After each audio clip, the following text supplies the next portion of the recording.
সুপ্রিয় দর্শক মণ্ডলী, সবাইকে আমন্ত্রণ জানাচ্ছি মোহনা টেলিভিশনের নিয়মিত অনুষ্ঠান মণিপুর উচ্চ বিদ্যালয় ও কলেজের সৌজন্যে দৃষ্টিকোণ দেখার জন্য। দর্শক মণ্ডলী, এই অনুষ্ঠানে আমরা সমসাময়িক বিষয় নিয়ে আলোচনা করে থাকি। আজও আমরা আলোচনা করব সমসাময়িক বিষয় নিয়ে। আমরা আজ আলোচনা করব সাম্প্রতিক ঘটনা প্রবাহ। আর এই জন্য আমার স্টুডিওতে উপস্থিত রয়েছেন দুইজন অতিথি আলোচক। আমার বাম দিকে রয়েছেন মোফাজ্জল করিম, সাবেক সচিব ও সাবেক হাই কমিশনার। দর্শক মণ্ডলী, আমরা জানি যে বাংলাদেশ একটি উন্নয়নশীল দেশে পরিণত হয়েছে এবং দিনব্যাপী আজকে ব্যাপক এটির জন্য আমরা দেখেছি, প্রায় আনন্দ মিছিল দেখেছি, সব ধরনের প্রস্তুতি দেখেছি। মোফাজ্জল করিম সাহেব, আমি আপনার কাছেই শুরু করব যে আজকে বাংলাদেশ একটি উন্নয়নশীল দেশে পরিণত হচ্ছে এবং আমরা ক্রমাগত উন্নত দেশে আমরা পরিণত হতে যাচ্ছি। তারই ধারাবাহিকতায় জিডিপি আমরা দেখেছি যে কনস্ট্যান্ট ধরে রেখেছে, জিডিপি কিন্তু কোনো অংশে কমেনি। আমরা দেখেছি উন্নয়ন, দেখেছি আজকে রাস্তাঘাটের উন্নয়ন বলেন, পদ্মা সেতু বলেন, বিভিন্ন বড় বড় মেগা প্রজেক্ট নেওয়া হয়েছে যেগুলো আসলে উন্নয়নশীল দেশ হতে গেলে যেগুলো হওয়া দরকার সেটি হচ্ছে। আপনার মতামত? ধন্যবাদ। প্রথমেই অবশ্যই আমি আমার সন্তুষ্টি বা আনন্দ প্রকাশ করব যে বাংলাদেশ আজকে একটি উন্নয়নশীল দেশে পরিণত হয়েছে, এই স্বীকৃতিটুকু লাভ করেছে। আমার বয়সী যারা, তাদের কাছে এই আনন্দটা একটু বেশি। তার কারণ আমরা যে বাংলাদেশকে দেখেছি স্বাধীনতার ভঙ্গুর বাংলাদেশ ওই সময়ে আর কি, বা পাকিস্তানি আমলে তো আমাদের কোনো অস্তিত্বই ছিল না বলতে গেলে। তো তারপরে দেশ যখন স্বাধীন হলো তখন সেটাই ধারাবাহিকভাবে বজায় ছিল এবং সেখান থেকে তখন আমাদের লেভেল ছিল স্বল্পোন্নত না, অনুন্নত দেশ, কিন্তু আমরা ডেভেলপড কান্ট্রি ছিলাম, উন্নত দেশ। সেখান থেকে আমাদেরকে কিছুদিন পরে খেতাব দেওয়া হলো স্বল্প উন্নত, এবং এই স্বল্প উন্নত থেকে স্বল্প উন্নত থেকে আমাদের উন্নয়নশীলে প্রমোশন পেতে মোটামুটি আদুবাই হয়ে গেছি আমরা। গত প্রায় 40-45 বছর লাগলো আমাদের উন্নয়নশীলে প্রমোশন পেতে। যাই হোক, তবুও তো শেষ পর্যন্ত প্রমোশনটা পাওয়া গেছে। এতে আমরা আনন্দিত যে আমরা দেখে যেতে পারছি আমাদের জীবদ্দশায় যে আমরা আর অনুন্নত বা স্বল্পোন্নত নয়, আমরা উন্নয়নশীল হয়েছি। এবং আমরা যদি এই ধারাবাহিকতা, জিনিস আমি আপনার কাছে একটু জানতে চাই মোফাজ্জল করিম সাহেব, আমরা উন্নয়নশীল দেশে পরিণত হয়েছে, আমাদের মানসিকতা কি উন্নয়নশীল দিকে এগোচ্ছে? মানসিকতা শব্দটা তো খুব কঠিন শব্দ। কার মানসিকতা? সরকারের মানসিকতা, রাজনীতির মানসিকতা। রাজনীতি আর সরকার, এটাই কিন্তু সবচেয়ে শেষ কথাও নয়, প্রথম কথাও নয়, এটাই কিন্তু একমাত্র কথা নয়। আমি বলবো যে যদি আপনি বলেন যে এই উন্নয়নশীল বা এই উন্নত, এটা কাকে মিন করেন, আমি বলবো মানুষ, সর্বসাধারণ জনগণ কি অবস্থায় আছে সেটাই বলবে উন্নয়নশীলের মর্যাদা কতটুকু বা উন্নত বাংলাদেশ কবে হবে না হবে। এখন কি বাংলাদেশের মানুষ আর দুঃখ কষ্ট আছে বলে আপনি মনে করেন? এটা এখনো আছে, অতীতে তো ছিলই, ভবিষ্যতেও থাকবে। কারণটা দুঃখ কষ্ট? আমি না শ্রীলঙ্কায় গিয়েছিলাম, আমি সেখানে দেখেছি একটি উন্নত দেশের মধ্যে মানুষের মধ্যে কিন্তু দুঃখ দুর্দশা খুব কম, কিন্তু সেই জায়গায় আমরা কেন বিট করতে পারবো? দুঃখ দুর্দশা নেই এমন কোনো দেশ নাই। এমনকি যে ফিনল্যান্ড, সুইডেন, যে সমস্ত দেশ খুব সুখী দেশ হিসেবে পরিচিত, সেখানেও কি আপনি খুঁজে, নরওয়ে, সেখানেও কিন্তু হ্যাঁ বলতে পারেন পরিসংখ্যানের দিক থেকে হয়তো কম, হয়তো 5% লোকে বলতে পারে যে আমরা খুব অসুখী অবস্থায় বা খুব কষ্টে আছি, কিন্তু বাকি 90-95% ভালো আছে। আমাদেরটা হচ্ছে ঠিক তার উল্টো। এখন ওই যে ঠিক তার উল্টো, ও কথাটাই তো আমি জোর দিতে চাই। দেশ উন্নয়নশীল হয়েছে, দেশ হয়তো একদিন উন্নত হবে। মানুষ কি উন্নয়নশীল হয়েছে? সাধারণ মানুষ কি উন্নত হবে? যেদিন সাধারণ মানুষ হতে পারবে সেদিন বলবো আমরা যে হ্যাঁ, এটা সার্থক হয়েছে। তবে মানসিকতার কথা যেটা বললেন, যদি আপনি এটা দিয়ে যদি মিন করে থাকেন যে যারা রাষ্ট্র পরিচালনায় যারা আছেন তাদের মন মানসিকতা, আমি বলবো দুঃখের সঙ্গে বলছি, আমি কোনো পরিবর্তন গত 2-3-4 দশকের মধ্যে দেখি না। যে আগে যে ফজলুল করিম সাহেব আমাদের সাথে মানে অবশ্যই ডক্টর শাহেদা যুক্ত হবেন। আমরা একটা বিরতিতে যাই, বিরতির থেকে ফিরে নিশ্চয়ই তিনিও আমাদের সাথে যুক্ত হবেন, তখন আমরা আরো কথা বলবো। দর্শক, একটি বিরতিতে যাচ্ছি, বিরতির থেকে ফিরে আবার আলোচনায় ফিরবো, ততক্ষণ আমাদের সাথে থাকবেন।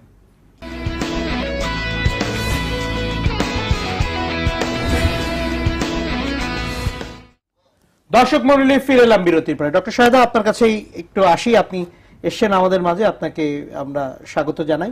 আজকের দিনব্যাপী এটি ঘোষণার পরে বেশ উৎসব মুখর দিন পালন হয়েছে এবং মাননীয় প্রধানমন্ত্রীর গতিশীল নেতৃত্বে আজকে বাংলাদেশ ক্রমান্বয়ে কিন্তু আপনি দেখেন অনুন্নত দেশ, স্বল্প উন্নত দেশ এবং আজকে আমরা উন্নয়নশীল দেশের মধ্যে পরিণত হয়েছি এবং আমরা অতি স্বল্প সময়ের মধ্যে হয়তোবা একটি উন্নয়নশীল দেশে আমরা উন্নত বিশ্বে আমরা একটি পরিণত হতে পারবো। এই সামগ্রিক জিনিসটি যেমনটি মোফাজ্জল করিম সাহেব বলছিলেন যে হয়তোবা কাঠামোগত উন্নয়ন হয়েছে কিন্তু মানসিকতার উন্নয়নটি কম হয়েছে, আপনার মন্তব্য? ধন্যবাদ আপনাকে। আমি একটি ব্যাপারে মোফাজ্জল সাহেবের সাথে একমত যে এটা আমাদের জন্য খুবই একটা খুশির খবর এবং একটা আমাদের যে একটা গতি, সেই গতিটা এটা দৃশ্যমান এই উন্নয়নশীল দেশ হিসেবে স্বীকৃতি পাওয়ার। উন্নয়নশীল দেশ হয়তো আমরা আরো অনেক আগেই হয়েছে, কিন্তু এখন আমরা বিশ্বব্যাপী স্বীকৃতি পেয়েছি। তো সেখানে মাননীয় প্রধানমন্ত্রী এবং ওনার সঙ্গে যারা আরো কাজ করেন সবাইয়ের একটা অবদান নিশ্চয়ই আছে এবং এটা তো একদিনে হয়ে যায় না, এটা একটা ক্রমান্বয়ে। এবং আমি এখানে বেশিরভাগ আমাদের দেশের সাধারণ জনগণকে আমি বেশি কৃতিত্ব দিতে চাই এই জন্য যে সুখে দুঃখে ভালো মন্দে বিশেষ করে আমাদের দেশে গত 35 বছর 40 বছরের রাজনৈতিক অনেক তোলপাড়, অনেক সুনামি, অনেক উত্থান পতন, অনেক হোঁচট খাওয়া, অনেক হিচকি ওঠা, অনেক একাগারের মতো ঘটনা হয়েছে, দুটা বিশাল দুঃখজনক হত্যাকাণ্ড হয়েছে। এই সব কিছুর মধ্যে দিয়েও জনগণ ঠিকই অটল থেকেছে, তারা তাদের কাজ করতে থেকেছে। অনেক সময় অনেক রাজনীতিবিদ হোঁচট খেয়েছে, অনেক রাজনীতিবিদ যেটা করার সেটা করেনি, উল্টোটা করেছে। অনেক সময় অনেক পলিটিশিয়ানরা, অনেক বিজ্ঞ লোকেরা এবং অনেক রেসপন্সিবল লোকেরা বেইমানি করেছে, কিন্তু জনগণ তাদের কাজ করতেই থেকেছে।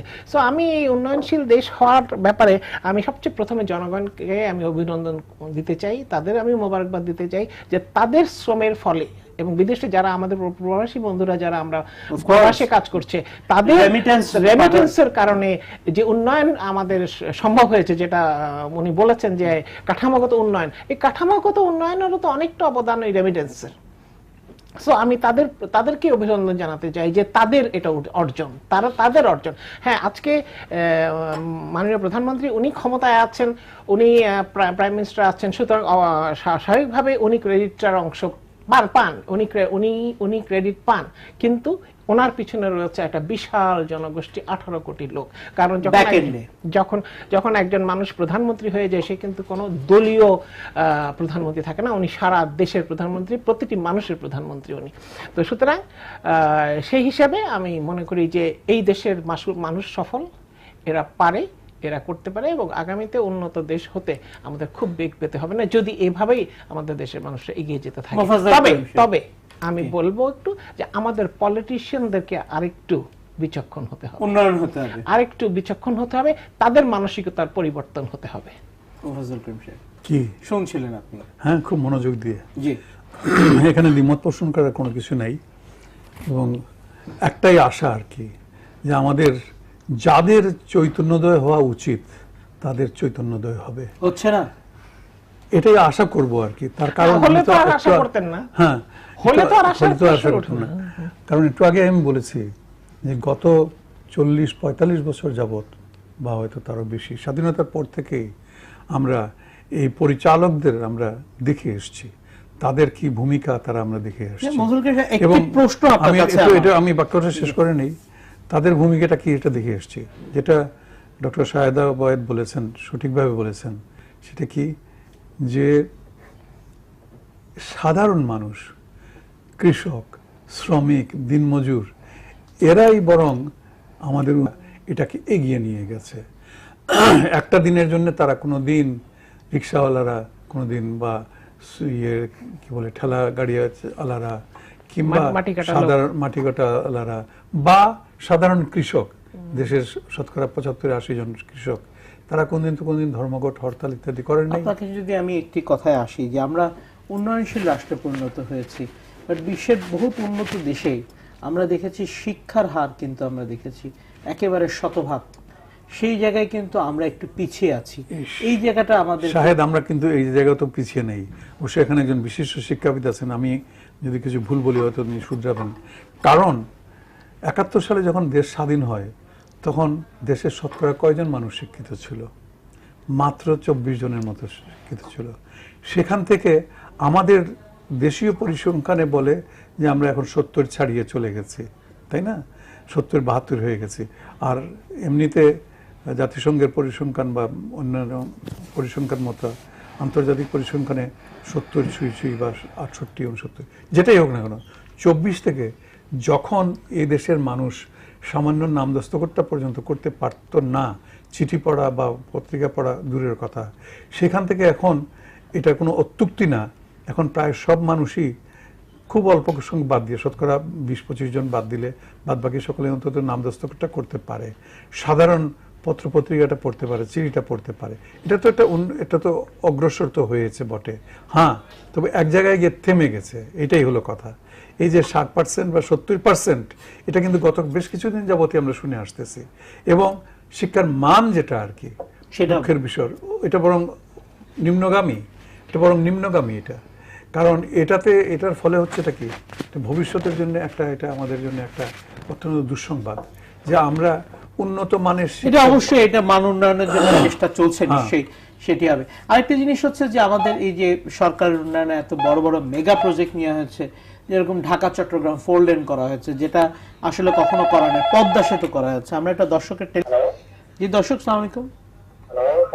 আমি শেখ মাইনুদ্দিন, আমি সুরাজা চট্টগ্রাম থেকে বলছিলাম। সদ্য ডক্টর শাহেদাবার কথার ভিত্তিতে আমি আমার প্রশ্নটা হচ্ছে 75 থেকে 93 পর্যন্ত এই দেশের জনগণ ছিল, আবার 91 থেকে 93 পর্যন্ত, 75 থেকে 93 এবং 2001 সাল থেকে 2006 সাল পর্যন্ত জনগণ ছিল। কিন্তু গতিশীল নেতৃত্ব না থাকার কারণে তো দীর্ঘ 31 বছর তারা ক্ষমতায় থাকার কারণে তো দেশের এই উন্নয়নটা হয়নি। তাই শেখ হাসিনার নেতৃত্বে, মাননীয় প্রধানমন্ত্রীর নেতৃত্বটা সঠিক ছিল, গতিশীল ছিল, একটা গন্তব্যে পৌঁছানোর একটা টার্গেট নিয়ে। ধন্যবাদ। আমরা আপনার প্রশ্নটি বুঝতে পেরেছি। আমি আসবো আপনাদের কাছে, দুজনের কাছে একটা বিরতি নিয়ে আসি। দর্শক, একটি বিরতি যাচ্ছি, বিরতির থেকে ফিরে আবার আলোচনায় ফিরবো, ততক্ষণ আমাদের সাথে থাকবেন।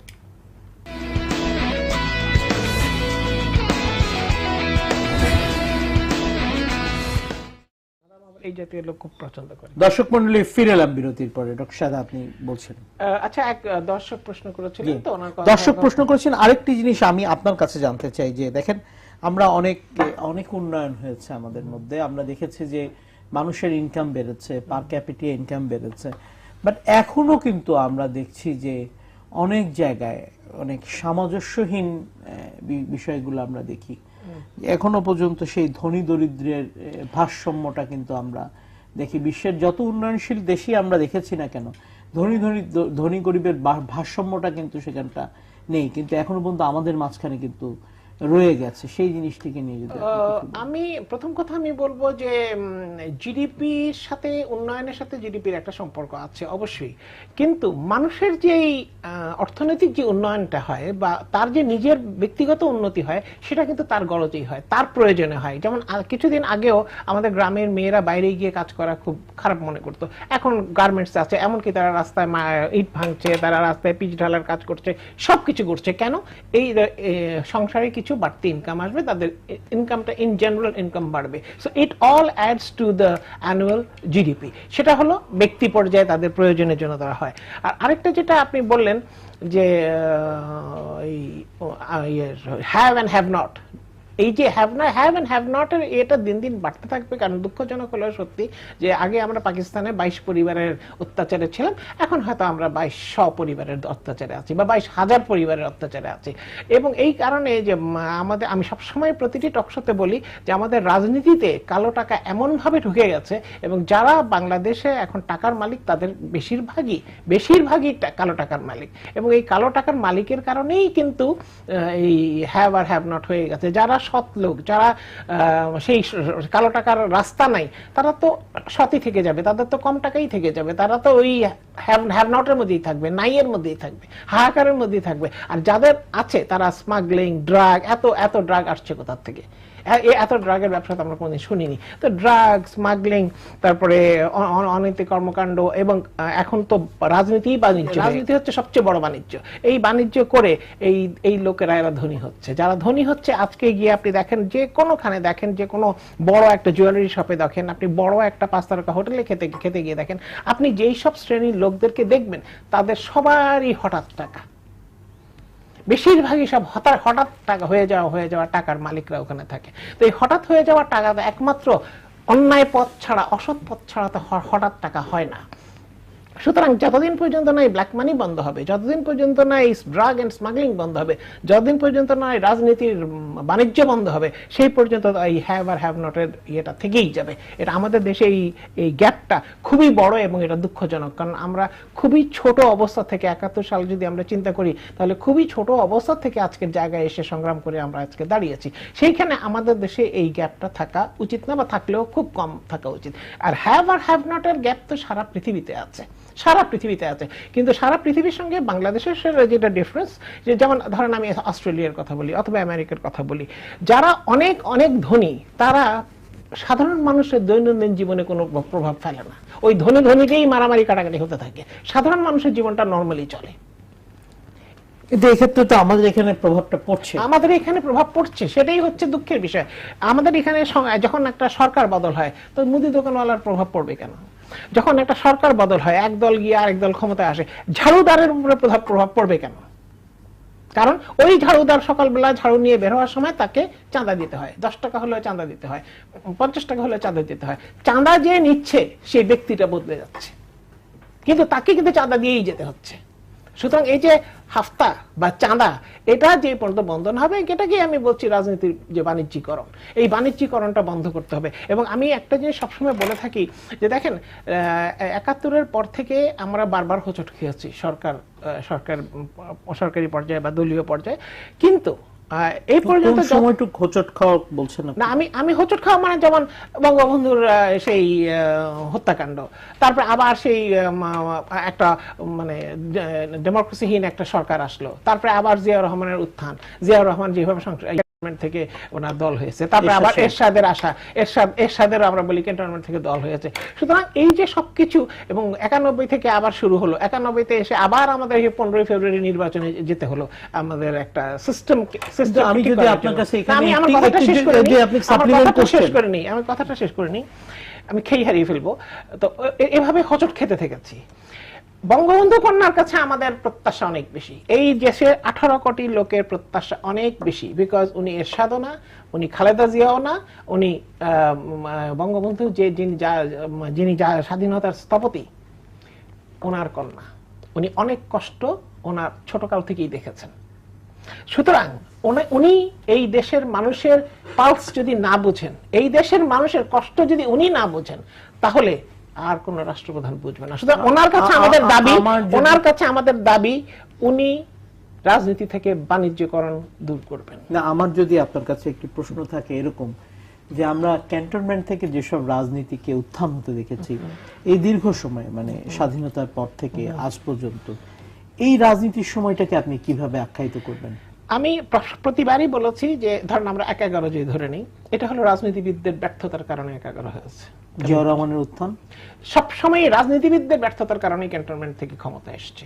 যখন রাজনীতিবিদরা ব্যর্থ, যখন রাজনীতিবিদরা দুর্বল, যখন রাজনীতিবিদরা অদক্ষ, অযোগ্য এবং দেশপ্রেমিকহীন, তখনই ক্যান্টনমেন্ট থেকে তারা মাথা তুলেছে।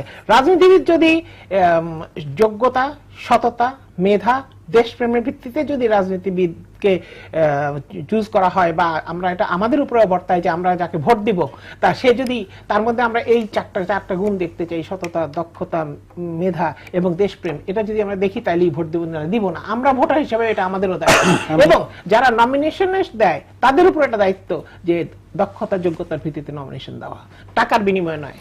আমি আপনার কাছে ফিরি, মোহাজ্জেল করিম সাহেব। আচ্ছা, আমি এই প্রসঙ্গে একটু বলতে চাই, প্রায়শই যে কথাটা আপনি প্রশ্নটা তুললেন, যে ক্যান্টনমেন্ট থেকে দল জন্মেছে বা সেই ইত্যাদি, অগণতান্ত্রিক প্রক্রিয়ায় একটা দল সৃষ্টি হয়েছে।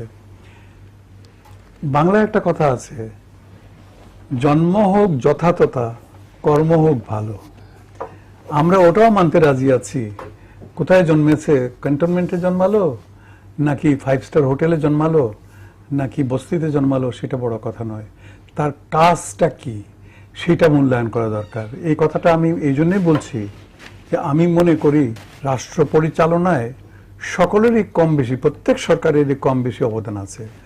আমরা স্বীকার করলাম যে এখন যখন স্বীকৃতি পেয়েছি, তখন আওয়ামী লীগ ক্ষমতায় আছে, আওয়ামী লীগের সময় হয়েছে, আজকে খুব হচ্ছে, এটা পালিত হচ্ছে, আমরাও এটাকে স্বাগত জানাই, সবই ঠিক আছে। কিন্তু মনে রাখতে হবে, স্বাধীনতার পরে যে দুঃসময়গুলো আমাদের গেছে, এমনও সময় ছিল যখন এটাকে তলাহীন ঝুড়ি হিসাবে আখ্যায়িত করা হয়েছে। হ্যাঁ, হেনরি কিসিঞ্জার। এবং শুধু তাই নয়, সেই সময় দেশে একটা দুর্ভিক্ষ অবস্থা বিরাজ করছিল বেশ কিছুদিন, বেশ কিছু লোক মারা গেছে, সরকারি হিসাবে প্রায় 30,000-এর মতো। সেই পর্যায়ে থেকে যখন আমাদের একেবারে স্বাধীন বিধ্বস্ত অবস্থায় যে অবস্থা ছিল 74 সালে 75 সাল পর্যন্ত এগুলো বিরাজিত ছিল না, সেই জন্যই কিন্তু আমাদের শিক্ষাটা নেওয়া দরকার। আমি আসতেছি, আমি শেষ করে নেই।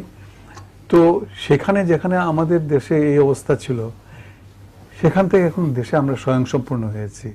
এটা শুধুমাত্র কোনো একটি সরকার, যে কোনো একটি সরকার, যে বঙ্গবন্ধু সরকার বা জিয়াউর রহমানের সরকার বা শেখ হাসিনার সরকার, এরকম কোনো চিহ্নিত করা যাবে না।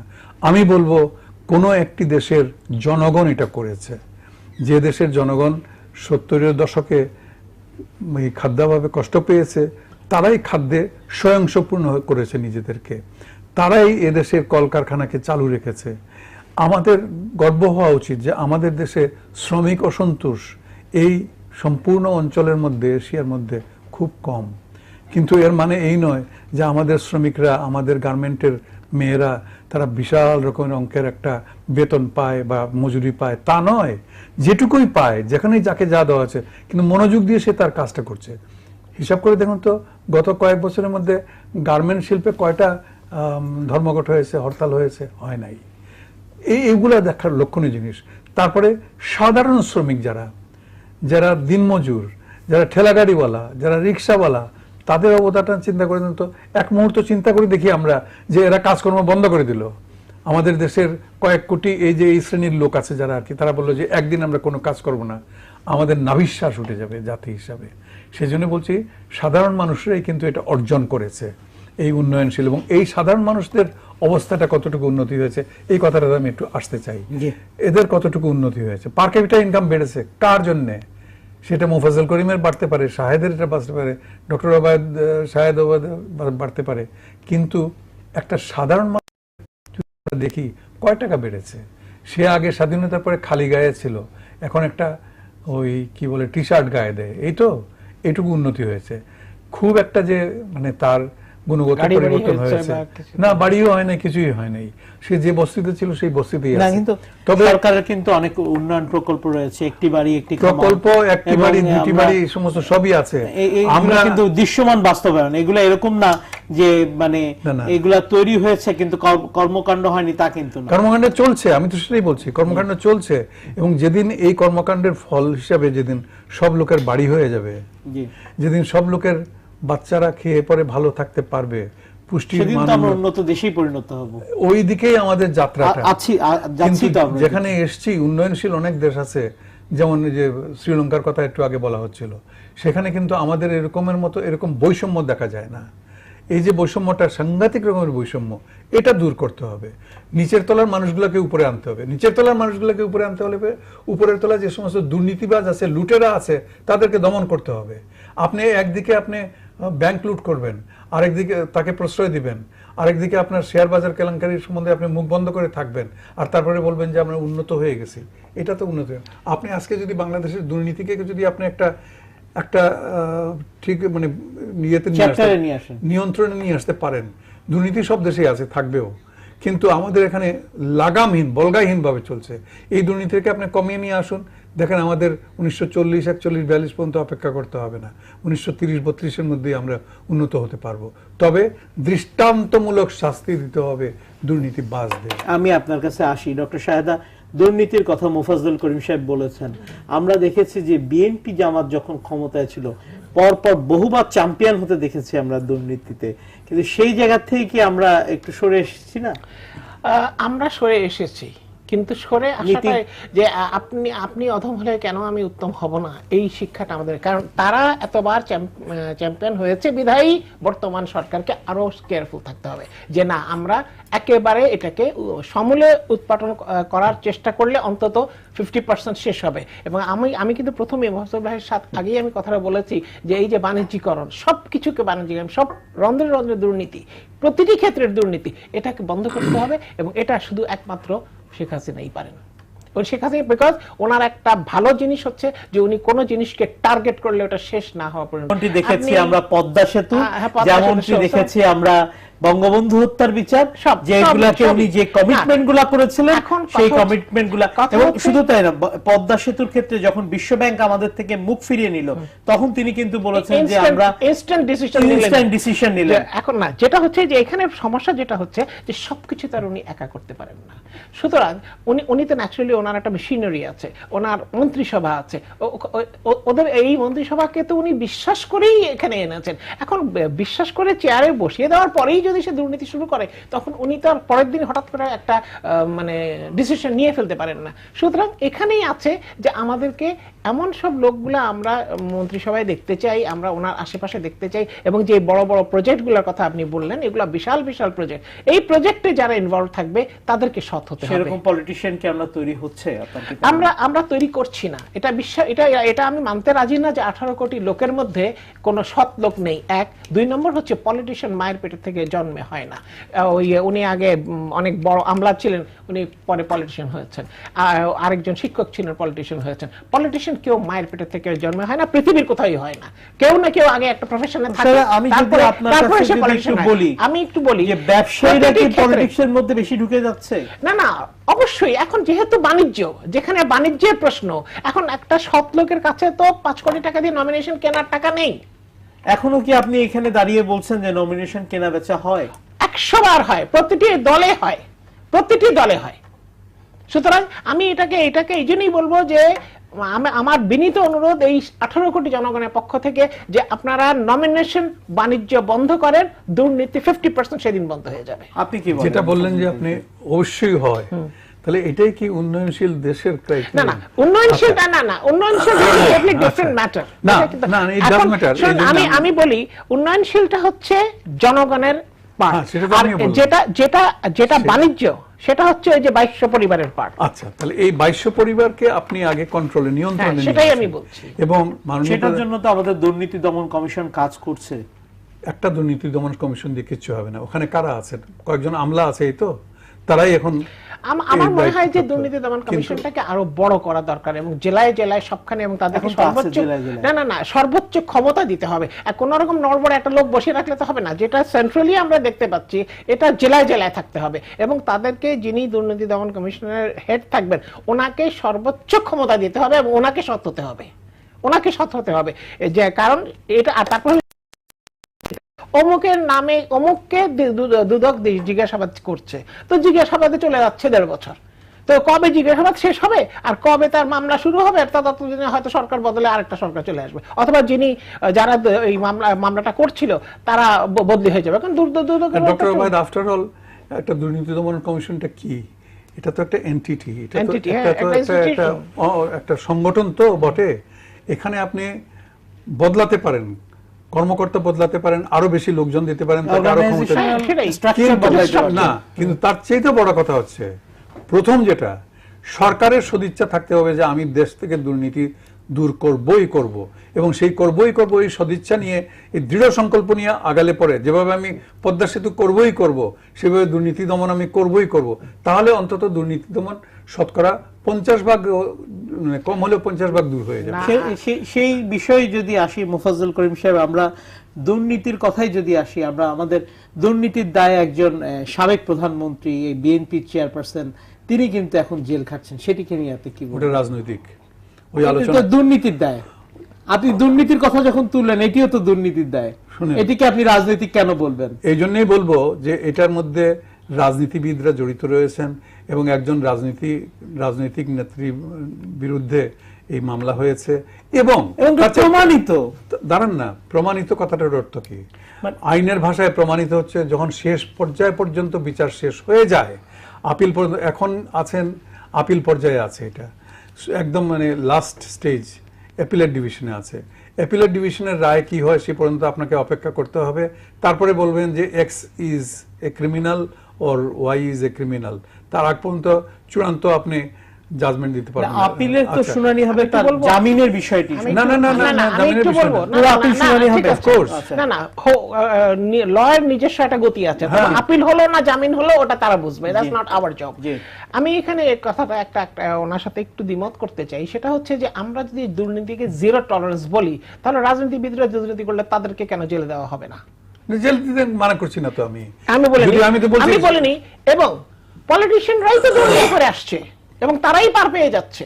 এবং সেখানে যদি আপনি দেখেন যে আপনারা জানেন যে যখন শেয়ার বাজারের প্রথম ধসটা যখন নামলো, তখন একটা কমিটি গঠন করা হয়েছিল এবং কমিটির যিনি প্রধান ছিলেন, ওনার নাম আমি আর বলতে চাচ্ছি না, উনি বলেছিলেন, উনি পুরো কমিটির রেজাল্টের পর বলছে যে না, এত বড় বড় নাম এটার সঙ্গে জড়িত যে আমি আর নাম নিতে পারছি না। তাহলে প্রশ্ন হচ্ছে যে তাহলে উনি কমিটির প্রধান হলেন কেন নামগুলা সামনে আসলো না? আজকে যারা দুর্নীতি করছে তাদের একটু চিন্তা হতো, একটু শিক্ষা হতো যে না, নাম সামনে চলেই আসবে টুডে অর টুমরো। আর জিরো টলারেন্স যদি হয় দুর্নীতির ক্ষেত্রে, সে সাবেক প্রধানমন্ত্রী হোক, বর্তমান প্রধানমন্ত্রী হোক, আর যেই হোক, সেটা তার বিরুদ্ধে মামলা হবে, তার বিরুদ্ধে। এবং আমি মানে ওনার সাথে একটা ব্যাপারে একমত যে মামলা প্রক্রিয়াধীন, মামলার অনেকগুলো স্টেজ আছে। Unless and until a person is proved guilty without any doubt, সেই পর্যন্ত তাকে আমরা আসামি বলি, তাকে কিন্তু আমরা বলি না যে সাজাপ্রাপ্ত বা সে দোষী হতে পারে। সো তাকে বিয়ন্ড এনি পসিবল ডাউট তাকে প্রমাণ করতে হবে যে তার নেই, ইনভলভ না। So that's a very long process, that's a very অনেক সময় অনেক মামলা বহু বছর চলে। সুতরাং এটা নিয়ে আমরা কথা বলছি, এটা কোর্ট অফ কন্টেম্পট হতে পারে, বিকজ একটা চলমান মামলা নিয়ে আমরা তো লয়ার না, সো আমরা এটা কথা।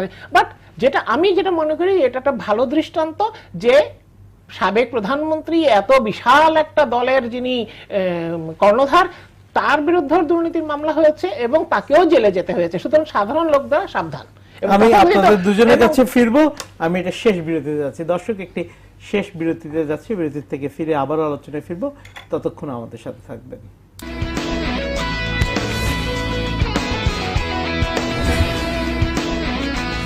দর্শক মন্ডলী, ফিরে এলাম বিরতির পরে। মোফাজ্জল করিম সাহেব, আমরা একদম অনুষ্ঠানের শেষ ভাগে, শেষ 1 মিনিটে আজকে এই উন্নয়নশীল দেশে পরিণত হতে জনগণের উদ্দেশ্যে যদি আপনি কিছু বলেন।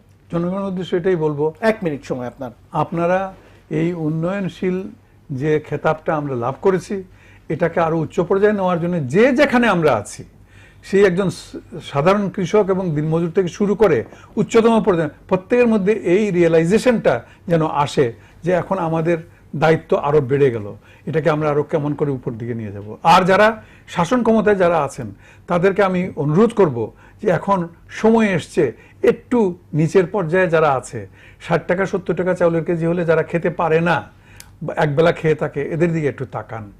এদের যদি দুঃখটা বুঝি মোচন হয়, তাহলে আমাদের উন্নয়নশীল আর উন্নত ইত্যাদি সমস্ত খেতাবেরই আমরা গৌরবময় অধিকারী হব। এইটাই বলতে চাই। আমি যেটা বলতে চাই যে ন্যাচারালি উন্নয়নশীল দেশ আমরা হয়েছি, আমরা খেতাব না, এটা হয়েছি বলেই এটা এই নামে এখন বলা হচ্ছে। তো আমরা দ্রুত উন্নত দেশের দিকে যেতে চাই এবং উন্নত দেশের জন্য যেতে হলে একটা জিনিস আমরা পিছিয়ে আছি, সেটা হলো শিক্ষার হার এবং শিক্ষার মান দুটো ভিন্ন জিনিস। আমাদেরকে শিক্ষার মান বাড়াতে হবে, শিক্ষার মানের দিক দিয়ে আমরা পিছিয়ে আছি। জিপিএ 5 ডজনে জিপিএ 5 হলেই খালি শিক্ষার মান বেড়ে যায় না।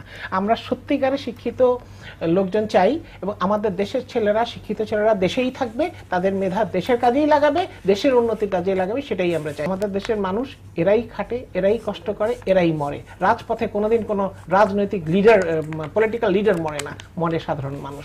এদের রক্ত। ধন্যবাদ ডক্টর শাহেদা, আজকে অনুষ্ঠান শেষ করতে হচ্ছে। ধন্যবাদ ডক্টর শাহেদা, ধন্যবাদ মোফাজ্জল করিম। দর্শক মন্ডলী, আজ আমরা কথা বলছিলাম সাম্প্রতিক ঘটনার প্রভাব, এবং সাম্প্রতিক ঘটনার মধ্যে আমরা যেটি হয়েছে সেটি আজকে আমরা একটি সারাদিন ব্যাপী উৎসব মুখর পরিবেশ আমরা বিরাজ করেছে, যে একটি উন্নয়নশীল দেশে আমরা পরিণত হয়েছে। দর্শক মন্ডলী, আমরা দেখেছি পদ্মা সেতুর উন্নয়ন দেখেছি, আমরা দেখেছি ঢাকা শহর থেকে সারা দেশের সাথে সড়ক সংযোগ দেখেছি, আমরা দেখেছি আইটি সেক্টরে বাংলাদেশের উন্নয়ন দেখেছি, আমরা দেখেছি যে সারা বিশ্বের সাথে বাংলাদেশের যে গার্মেন্টস ব্যবসা সেটির উন্নয়ন দেখেছি, বিভিন্ন রপ্তানিযোগ্য উন্নয়ন দেখেছি। সবচেয়ে বড় কথা, আমি যদি ব্যক্তিগতভাবে বলি, আমাদের বিশ্ব নেতৃবৃন্দ বঙ্গবন্ধুকে বলে গিয়েছিলেন যে আমরা হিমালয় দেখিনি, কিন্তু আমরা শেখ মুজিবকে দেখেছি। আমি আজকে তারুণ্যের জায়গা থেকে দাঁড়িয়ে বলছি যে আমি হিমালয় দেখিনি, আমি বঙ্গবন্ধুকে দেখিনি, তারই কন্যা শেখ হাসিনাকে দেখেছি, এবং তার হাত ধরে আজকে বাংলাদেশ একটি উন্নয়নশীল রাষ্ট্রে পরিণত হয়েছে। দর্শক মণ্ডলী, কাল আবারও দেখা হবে নতুন কোনো অতিথির সাথে। সে পর্যন্ত শুভরাত্রি।